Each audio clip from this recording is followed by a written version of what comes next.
Hey everyone, another great call on Clubhouse today. We talked about a couple just different things, but really, when I go on the masterminds and conferences and things like that, I always like to kind of come back and bring some takeaways. And one of the biggest things that I talk about today that kind of, I had a couple things that really finally stood out to me at this mastermind. And it's funny because you do the same exercises, and that's the goal, right? A lot of times these masterminds are the same things every single quarter, but it's kind of like practice, right? You kind of have to keep doing them. It's kind of until you get that repetition down, until you get it nailed down. And three things kind of stood out to me. One, core values, and getting those down on paper. And core values are who you are, not what you want to be. So those core values need to be in alignment with who you are, who you truly are.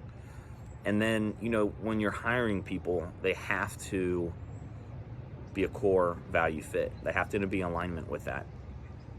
So that kind of hit home. I really need to sit down, map that out, and live by it, right? When I'm actually talking to people and bringing people on. The second thing was, really factoring in the, issues, right? And taking time to nail down the issues to the root cause. A lot of times it's a surface level issue, but I don't dig deep enough to really figure out what's causing that issue on a regular basis. So that was a big takeaway for me. And then, the third thing that kind of struck me this time around was your ideal client profile. Really nailing that down, not just listing a couple things of what you want, but actually writing it down in sentence form, into a very small, short paragraph. One way to do this and to help you out is to list two columns on the left-hand side of who you want your ideal client to be. Who are they, right? Get detailed with it. And then on the other side of that column, right, who do you not want as a ideal client? What are some of those characteristics of the clients that you do not like working with? And again, write those out in paragraph form and get detailed with it. This could be breaking it down for your seller. What's your ideal seller client?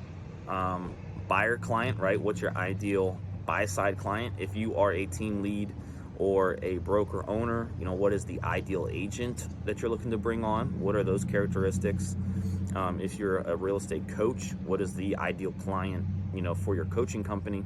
So those were the three big takeaways that I had at this mastermind, and I hope those help you out. I hope they resonate with you, and don't get frustrated if it doesn't, right?